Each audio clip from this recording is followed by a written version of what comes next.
En este video se explicará la teoría cognitiva con los fundamentos y conceptos que lo caracterizan, así como su aplicación al contexto educativo. La bibliografía utilizada fue el libro de Teorías del Aprendizaje de Dale Schoen. Comencemos. Como bien sabemos, las teorías del condicionamiento predominaron en el campo del aprendizaje durante la primera mitad del siglo XX. Desde principios de la década de 1950 y hasta inicios de la década de 1960, estas teorías fueron rebatidas en muchos aspectos. Su influencia disminuyó hasta el punto en que en la actualidad las principales perspectivas teóricas son cognitivas. Uno de los principales cuestionamientos al conductismo surgió de los estudios sobre el aprendizaje observacional realizados por Albert Bandura y sus colaboradores. Un descubrimiento central de esta investigación fue que las personas podían aprender nuevas acciones con el simple hecho de observar a otros realizarlas. Los observadores no tenían que llevar a cabo la acción en el momento del aprendizaje. Tampoco era necesario el reforzamiento. Estos hallazgos pusieron en tela de juicio los supuestos fundamentales de las teorías del condicionamiento. Con estos estudios surge la teoría cognitiva social de Bandura, que destaca la idea de que gran parte del aprendizaje humano ocurre en un entorno social. Al observar a los demás, las personas adquieren conocimiento, reglas, habilidades, estrategias, creencias y actitudes. Bandura creía que las teorías del condicionamiento que estaban en boga en ese momento no explicaban por completo la adquisición y la realización de conductas prosociales y desviadas, ya que tenían las consecuencias de basarse en una gama limitada de principios establecidos y apoyados principalmente por estudios de aprendizaje animal o aprendizaje humano en situaciones individuales. La teoría cognitiva social se basa en algunos supuestos acerca del aprendizaje y las conductas, los cuales hacen referencia a las interacciones recíprocas de personas, conductas y ambientes, el aprendizaje en acto y vicario, la diferencia entre aprendizaje y desempeño, y el papel de la autorregulación. En las interacciones recíprocas, Bandura analizó la conducta humana dentro del esquema de una reciprocidad triádica, entre conductas, variables ambientales y factores personales como las cogniciones, los cuales interactúan la mayor parte del tiempo. Por ejemplo, cuando un docente enseña una lección a su grupo, los estudiantes piensan en lo que el profesor está diciendo. El ambiente influye en la cognición, que es un factor personal. Quienes no entienden algo levantan la mano para preguntar. La cognición afecta a la conducta. El profesor responde repasando el concepto. La conducta influye en el ambiente. Después el docente asigna a los alumnos algún trabajo. El ambiente influye en la cognición, que a su vez influye en la conducta. Cuando los estudiantes realizan la tarea, creen que se están desempeñando bien. La conducta influye en la cognición. Deciden que les gusta la tarea, le preguntan al profesor si pueden continuar trabajando en ella, lo cual él les permite. La cognición influye en la conducta, que a su vez influye en el ambiente. En la teoría cognitiva social, el aprendizaje ocurre de manera activa, es decir, a través del hacer real, o de forma vicaria, mediante la observación del desempeño de modelos, ya sea en vivo, de manera simbólica o de manera electrónica. Al primero de ellos se le denomina aprendizaje en acto e implica aprender de las consecuencias de los propios actos, donde las conductas que tienen consecuencias exitosas se conservan, en tanto que aquellas que conducen al fracaso se modifican o se descartan.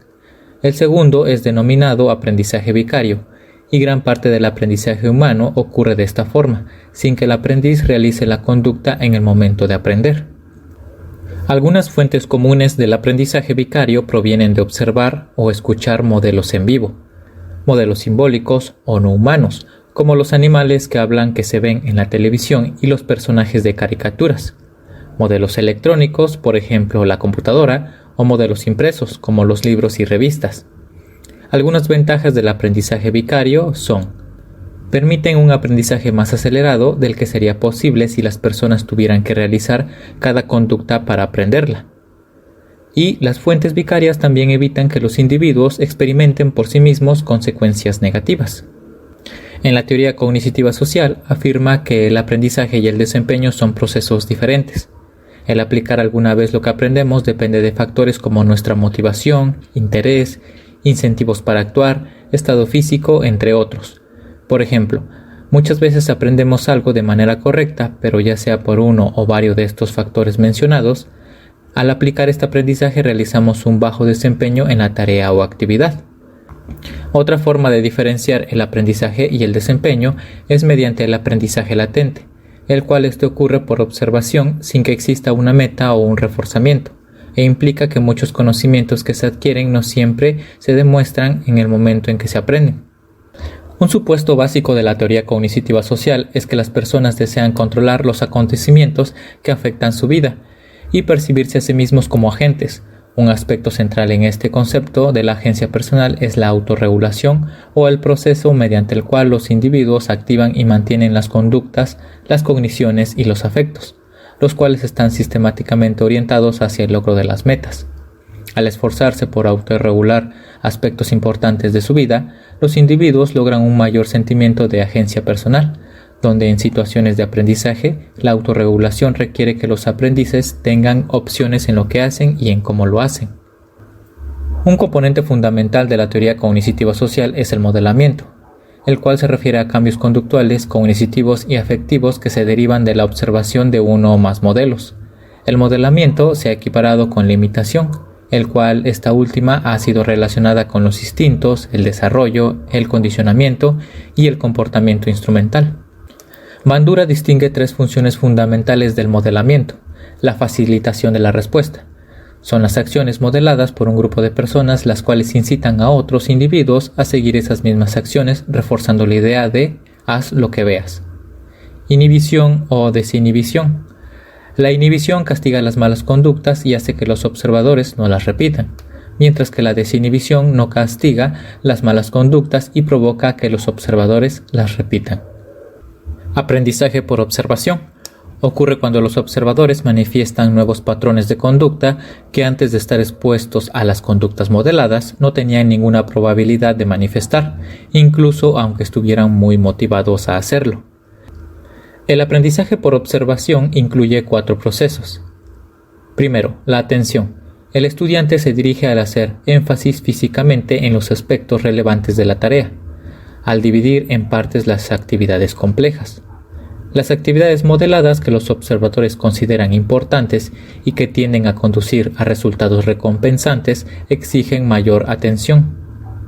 La retención se refiere a repasar la información que se va a aprender, al codificarla en forma visual y simbólica y al relacionar el material nuevo con la información ya almacenada en la memoria. La producción consiste en traducir las ideas visuales y simbólicas de los eventos modelados en conductas abiertas. Estas conductas emitidas se comparan con la propia representación mental de las acciones y con ayuda de la retroalimentación se van corrigiendo las deficiencias. Y por último, la motivación. Afecta el aprendizaje por observación porque aumenta las probabilidades de que las personas se involucren en los 3 procesos anteriores, ya que ejecutan aquellas acciones que creen que producirán resultados recompensantes y evitan actuar en formas que consideran les traerán consecuencias negativas. La motivación es un proceso crucial del aprendizaje por observación que los profesores fomentan de diversas maneras, haciendo que el aprendizaje sea interesante, relacionando el material con los intereses de los estudiantes, logrando que los aprendices establezcan metas y vigilen su avance hacia ellas, proporcionando retroalimentación que indique que está aumentando su competencia y resaltando el valor del aprendizaje. El aprendizaje por observación es muy útil para el aprendizaje de habilidades cognitivas, ya que muchos aspectos de la instrucción utilizan modelos y existen muchas evidencias empíricas de que los estudiantes de diversas edades aprenden habilidades y estrategias observando modelos. 2 aplicaciones del modelamiento a la instrucción son el modelamiento cognitivo y la autoinstrucción. El modelamiento cognitivo complementa la explicación y la demostración modelada con la verbalización de los pensamientos y razones del modelo para realizar las acciones dadas. Por ejemplo, un profesor es un modelo que explica cómo realizar una división y al momento de estar resolviendo dicha división, el profesor verbaliza sus pensamientos.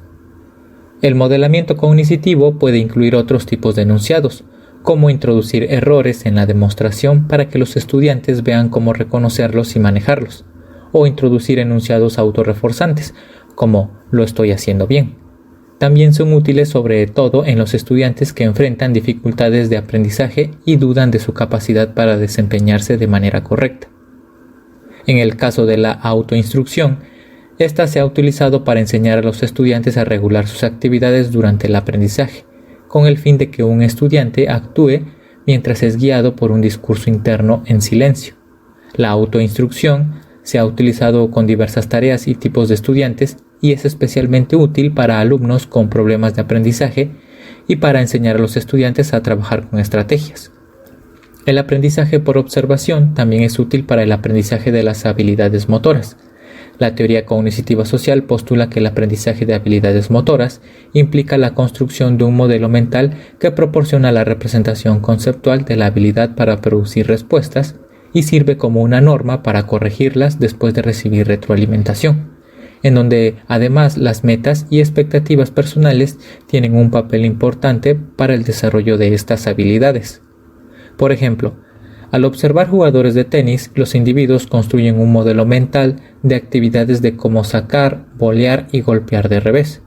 Estos modelos mentales son rudimentarios, ya que requieren de retroalimentación y corrección para perfeccionarlos, pero permiten ejecutar a los aprendices aproximaciones de las habilidades al principio del entrenamiento. A pesar de todo lo mencionado, la observación de modelos no garantiza que ocurrirá el aprendizaje, ni que las conductas aprendidas se ejecutarán posteriormente. Hay varios factores que influyen en el aprendizaje vicario y en la ejecución de las conductas aprendidas. Por ejemplo, el estado de desarrollo de los aprendices, ya que con un mayor desarrollo se mejoran las funciones de procesamiento de información, de atención, de repaso, de organización y de elaboración. El prestigio y competencia del modelo, debido a que se presta mayor atención a modelos competentes o exitosos que cuentan con un alto estatus o prestigio.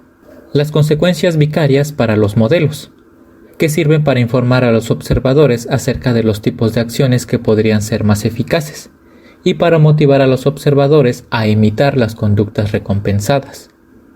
Las expectativas del resultado, ya que es más probable que los observadores ejecuten las acciones modeladas que consideran apropiadas y las que tendrán resultados reforzantes o deseados.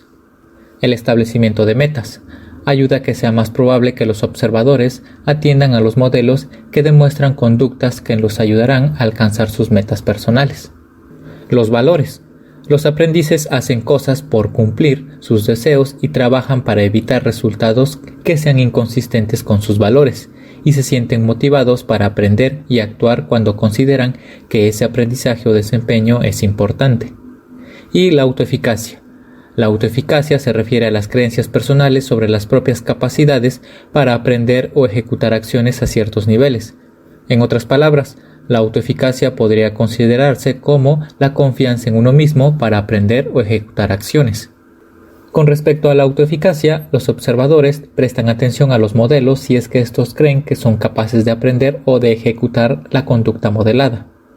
La observación de modelos semejantes o modelos coetáneos influye en mayor grado en la autoeficacia, la cual se relaciona especialmente con el aprendizaje escolar y con otras situaciones de logro. La autoeficacia es muy importante ya que sirve para pronosticar la adquisición y la ejecución de habilidades motoras, ya que una persona con una autoeficacia alta tiene más probabilidades de adquirir y ejecutar habilidades motoras de mejor manera que una persona con baja autoeficacia. Con respecto a la instrucción, los profesores con una autoeficacia elevada tienen más posibilidades de desarrollar actividades desafiantes, de ayudar a los estudiantes a resolver sus necesidades, de ser perseverantes en su trabajo con los alumnos que presentan problemas de aprendizaje, de manifestar un mayor compromiso con su trabajo y de desarrollar un ambiente positivo en el aula. Estos efectos en la motivación de los docentes mejoran el aprovechamiento de los alumnos. En caso contrario, los profesores con baja autoeficacia se esfuerzan poco o evitan realizar todo lo mencionado anteriormente. Las investigaciones también han demostrado que la autoeficacia sirve para pronosticar conductas terapéuticas y sanitarias, ya que las personas con una autoeficacia alta podrán abstenerse de fumar tabaco por periodos más largos de tiempo, o les será más fácil perder peso. Esto se debe a que las personas se consideran autoeficaces para manejar sus propias actividades y controlar los eventos que afectan sus vidas. Muchas ideas de la teoría cognitiva social que se han mencionado a lo largo de este video se pueden aplicar a la instrucción y al aprendizaje de los estudiantes. Las aplicaciones a la instrucción, que incluyen modelos, autoeficacia, ejemplos resueltos, tutoría y asesoría, reflejan principios cognitivos sociales. El empleo de profesores como modelos facilita el aprendizaje y proporciona información acerca de la autoeficacia. Los alumnos que observan a los docentes explicar y demostrar conceptos y habilidades pueden aprender y considerar que cuentan con la capacidad de aprender más. Los profesores también ofrecen a los estudiantes información persuasiva sobre la autoeficacia. Aquellos que les presentan las lecciones diciéndoles que todos las pueden aprender y que si trabajan duro dominarán las nuevas habilidades, les infunden autoeficacia para el aprendizaje, la cual aumenta cuando se desempeñan con éxito en la tarea. De manera similar, los modelos coetáneos pueden fomentar la motivación y el aprendizaje de los estudiantes. A diferencia de los docentes, cuando los compañeros actúan como modelos, suelen enfocarse más en cómo se hace, lo que aumenta el aprendizaje de los observadores. Además, observar que un compañero similar al observador tiene éxito infunde en el segundo un sentimiento vicario de autoeficacia para aprender, el cual se valida cuando logra un buen desempeño, ya que inculca a los estudiantes la idea de si ellos pueden hacerlo, yo también. El papel que desempeña la autoeficacia en el aprendizaje está bien documentado. Para determinar cuáles métodos de instrucción se deben utilizar, es importante que los profesores evalúen los efectos que tendrán sobre la autoeficacia y el aprendizaje de los estudiantes. Podría ocurrir que un modelo que produzca aprendizaje no incremente la autoeficacia. Por ejemplo, ofrecer a los alumnos mucha ayuda sirve para incrementar su aprendizaje, pero no contribuye gran cosa a aumentar su autoeficacia para aprender y desempeñarse bien por su cuenta. Como Bandura recomendó, se necesitan periodos de dominio autodirigido en el que los estudiantes practiquen las habilidades de manera independiente. Pedirle al mejor estudiante de matemáticas de la clase que demuestre cómo se realizan las operaciones servirá para enseñar habilidades a los observadores, pero podría ser que muchos de ellos sientan que son menos eficaces que el modelo y que nunca serán tan buenos como él. Con frecuencia, los mejores estudiantes sirven como tutores de los alumnos con menos capacidades, lo cual suele mejorar el aprendizaje. Sin embargo, para aumentar la autoeficacia de los segundos, esto debe ir acompañado de periodos de práctica independiente. Los ejemplos resueltos son presentaciones gráficas de las soluciones de problemas. Estos presentan las soluciones paso a paso, a menudo acompañadas de diagramas o sonidos como las narraciones. Los ejemplos resueltos proporcionan un modelo, junto con una explicación y una demostración, que ilustra qué haría un solucionador de problemas hábil. Al igual que en otras formas complejas de aprendizaje por observación, los estudiantes no aprenden a resolver un problema en específico, sino habilidades y estrategias generales que pueden utilizar para resolver una amplia gama de problemas. Los ejemplos resueltos también influyen positivamente en la motivación, ya que sirven para aumentar la autoeficacia en los aprendices cuando después de revisarlos piensan que ya entendieron el modelo y que ya pueden aplicar las habilidades y las estrategias por sí mismos. La tutoría se refiere a una situación en la que una o más personas sirven como agentes o modelos de instrucción, generalmente en una materia específica o para un propósito en particular. Los tutores demuestran las habilidades, operaciones y estrategias que los individuos deben aprender. Como se señaló antes, la tutoría de pares suele tener algunos efectos positivos en la autoeficacia y la motivación, debido a la idea de si ellos pueden hacerlo, yo también. Por último, la asesoría implica la enseñanza de habilidades y estrategias a estudiantes u otros profesionales en contextos de orientación y capacitación. De manera ideal, la asesoría incorpora aprendizaje y participación mutuos entre el orientador y el aprendiz. Así, la asesoría es una experiencia educativa más completa y más profunda que la tutoría, debido a que la tutoría destaca la instrucción de contenidos en un periodo corto, y la asesoría suele involucrar consejo y guía modelados durante un periodo más largo. En la teoría cognitiva social, la relación de asesoría puede proporcionar beneficios tanto para el aprendiz como para el asesor. Y con esto finaliza este video acerca de la teoría cognitiva, donde se explicó algunos de sus fundamentos y conceptos aplicados al contexto educativo.